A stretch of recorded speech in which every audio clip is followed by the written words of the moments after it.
আমি সবগুলো আলুর চপ ফ্রোজেন করা হয়ে গেছে। নিচে আরো আছে দেখেন, একদম চাইল্ড লোড দিছি। আপনারা এইভাবে ফ্রোজেন করে রাখবেন। একদম আলুর চপ যখন ভাজবেন মনে হবে একদম তরতাজা, খেতে অনেক মজা লাগবে। এভাবে আপনারা রেখে দিবেন। দেখেন আমার ফ্রিজে একটু জায়গা নাই, সবগুলো বুট রাখা শেষ। আর এখন ওগুলো রাখবো, রেখে দিলাম আলুর চপের ট্রেটা।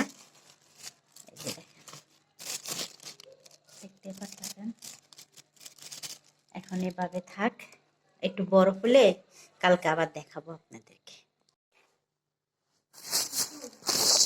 হ্যালো গাইস, আসসালামু আলাইকুম। সবাই কেমন আছেন? আশা করি ভালো আছেন, আমরাও ভালো আছি। আর 2 দিন পরে রোজা, তাই আমি কিভাবে বুট ফ্রোজেন করা হয় তাই আপনাদের সাথে একটু শেয়ার করতেছি। দেখেন আমি কিন্তু এখানে বুট সিদ্ধ করছি অনেক, প্রায় এখানে 1.5 কেজি বুট সিদ্ধ করলাম আমি। এই যে সব প্যাকেট করে নিলাম, সাথে আলু দিয়ে দিলাম। যারা একদম ছোট বাচ্চা আছে অনায়াসেই এইভাবে করতে পারেন। আর এখানে আমি আলু সিদ্ধ করে নিছি, এগুলো আমি আলুর চপ বানিয়ে রাখবো, ওটাও আপনাদের সাথে শেয়ার করব। আর সবগুলা বাঁধা শেষ প্যাকেটিং।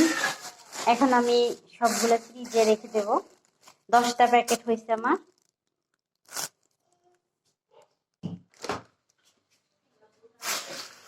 এখন সবগুলা ফ্রিজের ভিতরে রেখে দিচ্ছি।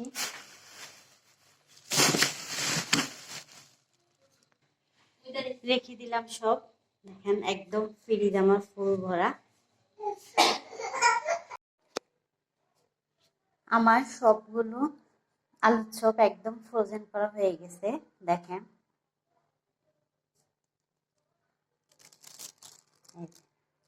একদম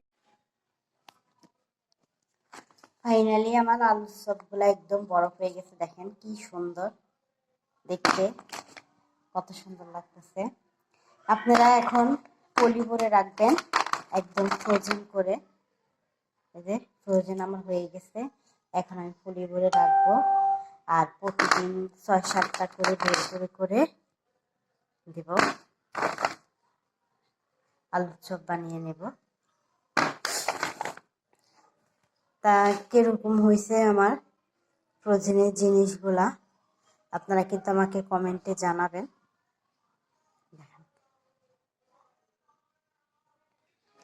এই যে এখন আমি পলি করে ফেললাম।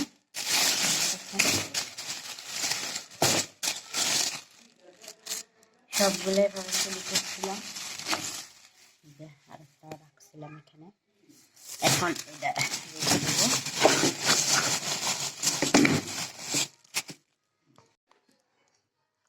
আর এখন ভিডিওটা শেষ করলাম এখানে। আল্লাহ হাফেজ। আপনারা বানিয়ে খাবেন, ভালো লাগবে।